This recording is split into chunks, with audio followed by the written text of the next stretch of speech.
De retour sur ce plateau, nous vous retrouvons après le journal pour la suite du débat dans Regard croisé de ce jour. Nous parlons toujours du Sénégal, cette fois-ci avec cette question: qui pourrait être le prochain président? Nous allons dresser peut-être un portrait au robot et déjà voir ce qui se dégage dans la classe politique sénégalaise. On peut avoir aussi des surprises, on ne sait jamais. Qui peut être le prochain président du Sénégal? Alors moi, je pense véritablement que aujourd'hui, si nous voyons la posture qu'a pris le président Macky Sall, c'est pour donner l'occasion à d'autres personnes de véritablement s'éclore au niveau de la majorité présidentielle. Donc, même si d'autres avaient des intentions de se présenter et ne l'ont pas fait savoir, je pense qu'à partir de cet instant, nous allons commencer par voir les figures se dégager au niveau de la majorité présidentielle. Et n'oublions pas qu'il y a eu des concertations qui ont été annoncées par le président de la République, qui ont été conduites et que beaucoup de partis politiques ont participé. Les conclusions également ont été adoptées.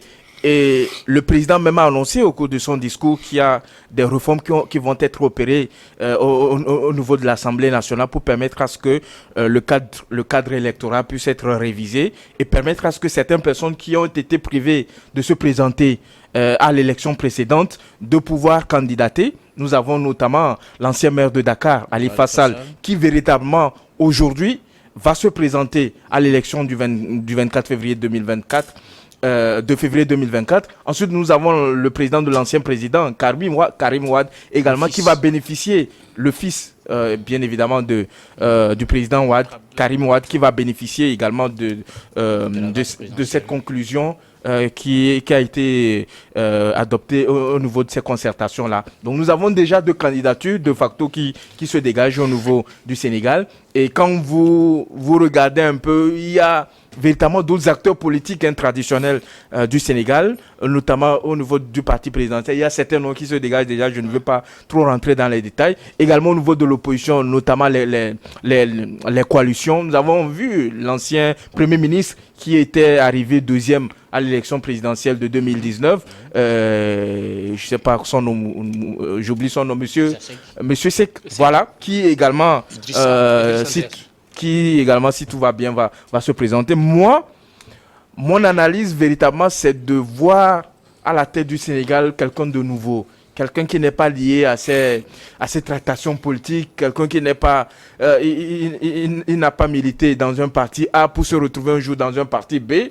Ensuite, pour se retrouver dans un parti C, diriger le Sénégal. Nous voulons voir aujourd'hui un homme qui rassemble le peuple sénégalais.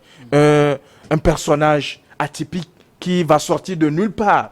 Je pense que la classe politique sénégalaise est très riche des hommes de grande envergure, des intellectuels, des techniciens même qui maîtrisent un peu la gestion des affaires publiques, qui pourra dégager, c'est pas un prototype de personnage qui va rassembler les Sénégalais, qui n'est pas lié à ces querelles politiques auxquelles on a assisté ces dernières années, et qui va permettre à ce que les Sénégalais se retrouvent à ce personnage-là, à qui on ne reproche pas grand-chose en termes de magouille, en termes de détournement de fonds, en termes de viol.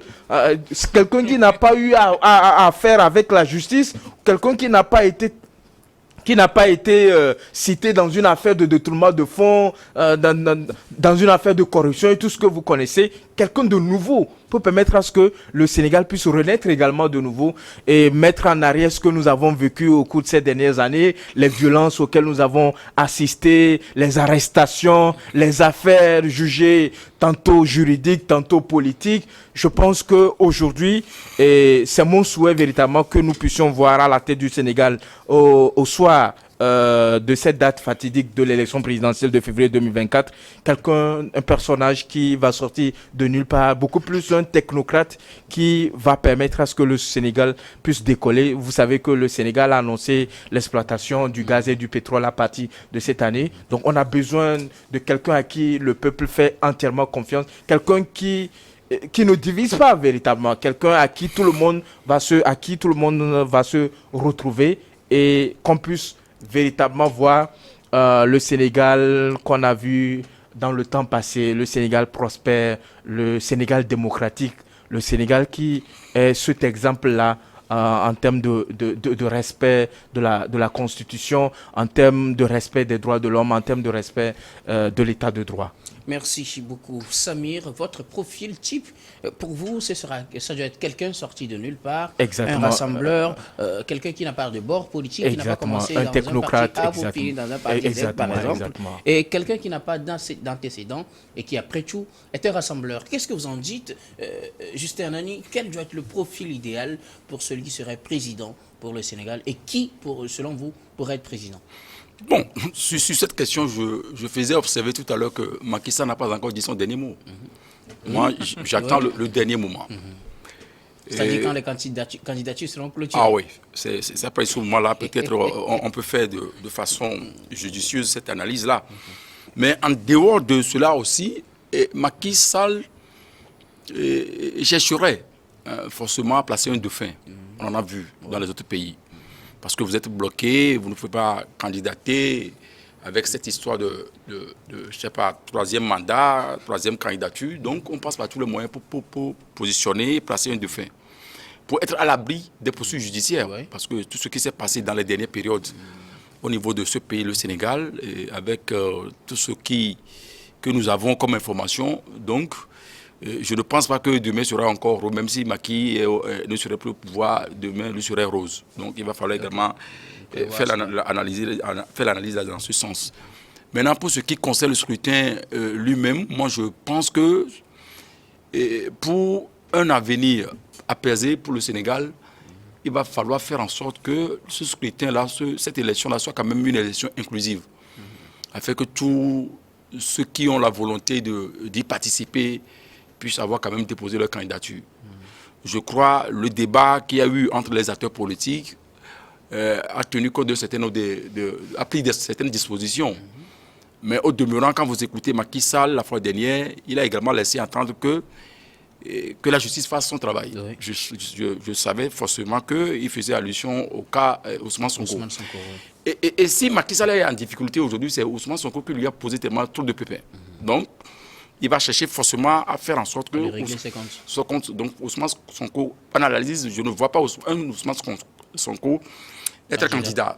Donc, mais dans la coalition dans laquelle se trouve Ousmane Sonko, il y a déjà certains leaders qui accusent ceux-là qui ont pris part à cette discussion-là d'être traite. Oui. Parce qu'au moment où la population est mobilisée, au moment où on passe tous les moyens pour créer un cadre de discussion, pour faire dormir la population, vous y êtes parti et à partir de ce moment-là, vous êtes traité. Donc, ce débat-là aussi s'instaure.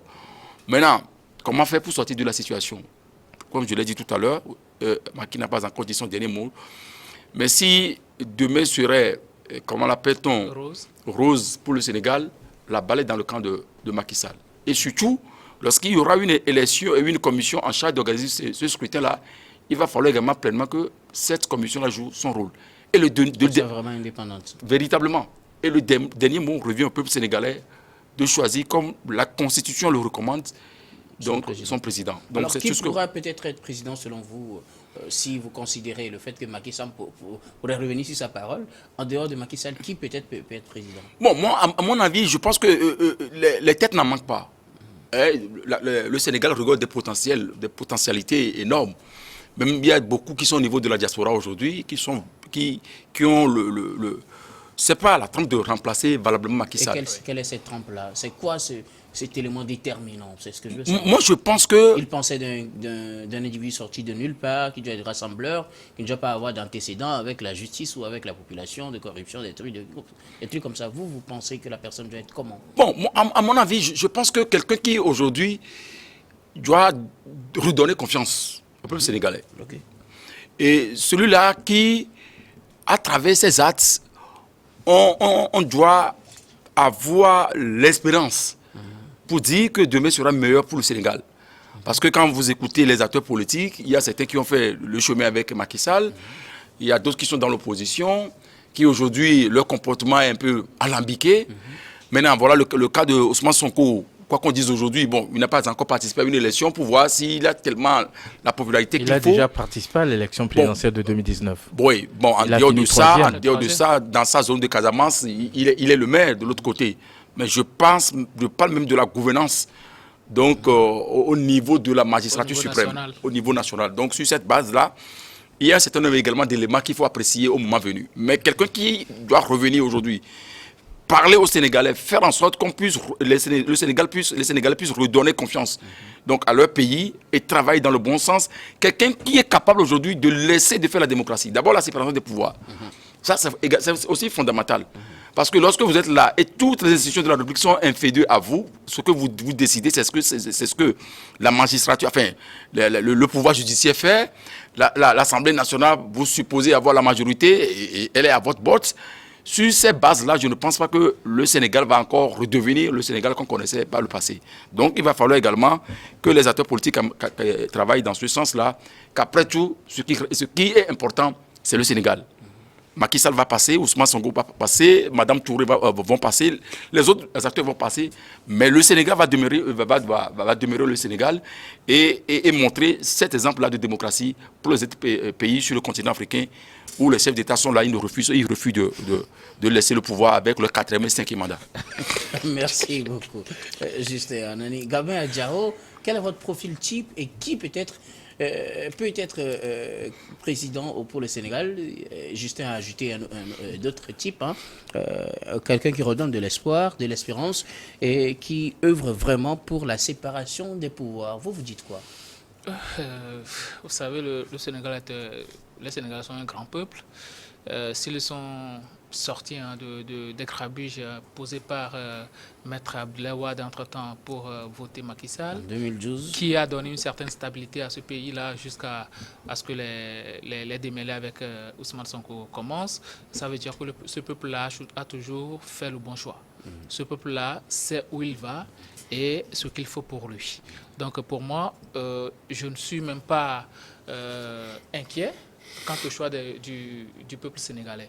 Maintenant, je pense que pour un portrait robot, je pense que les Sénégalais doivent sortir de cette dualité-là entre Macky Sall et Ousmane Sonko.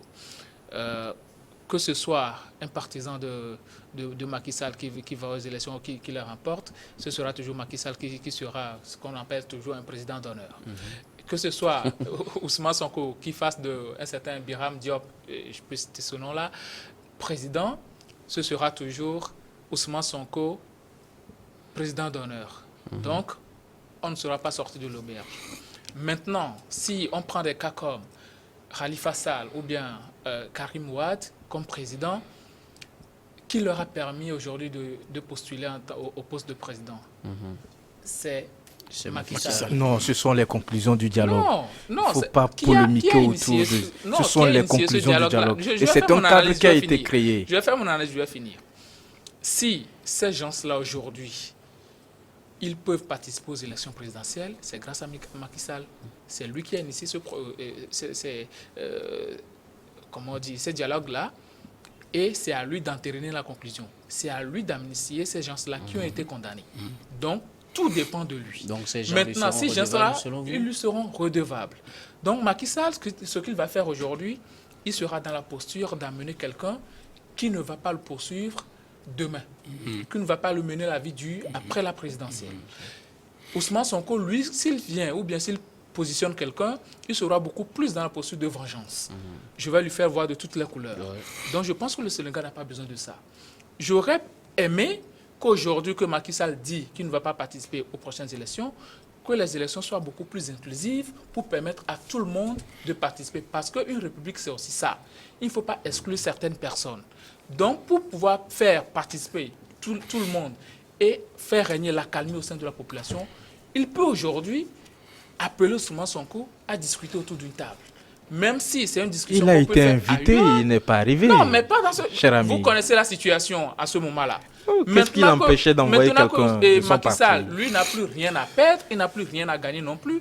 Il est dans sa dernière ligne droite. Il peut faire appel à son frère, puisque ce sont tous des Sénégalais. Il peut faire appel à son frère. Ils ont des anciens présidents. Abdou Diouf est encore là. Il peut l'appeler auprès d'Abdou Diouf pour avoir une assise, discuter entre eux pour calmer la situation. Parce que quoi qu'on dise, la situation est cristallisée entre Macky Sall et Ousmane Sonko. Ousmane Sonko qui est en proie de devenir président et Macky Sall qui est en proie de partir. Donc, je ne vois pas de raison pour qu'aujourd'hui, Macky Sall n'appelle pas son frère, viens, on va discuter, on va poser les bases. Là, on va trouver des accords pour que si demain Ousmane Sonko vient au pouvoir, Macky Sall ne puisse pas faire objet de poursuites judiciaires. Donc, je pense qu'on peut le faire dans ce ordre d'idée-là, parce que le Sénégal a besoin de paix. Nous, les pays africains, on a tous besoin de paix pour pouvoir avancer.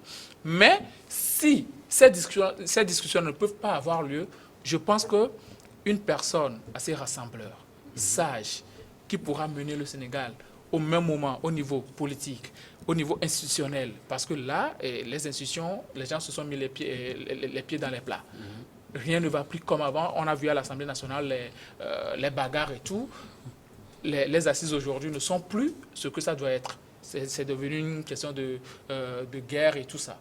Donc je pense que c'est quelqu'un qui doit faire, premièrement, asseoir des institutions assez crédibles, assez fortes, quelqu'un qui peut rassembler les Sénégalais autour d'une table, quelqu'un qui peut aujourd'hui appeler un Macky Sall et Ousmane Sonko à s'asseoir discuter, et quelqu'un qui puisse faire régner une certaine accalmie au sein du peuple sénégalais, qui pourra les mettre en confiance. Parce que là, vous savez, quand on va exploiter les gaz et tout ça, il y a des intérêts extérieurs qui vont venir, il y a des gens, des loups qui vont venir, et là, ce sera une situation assez compliquée.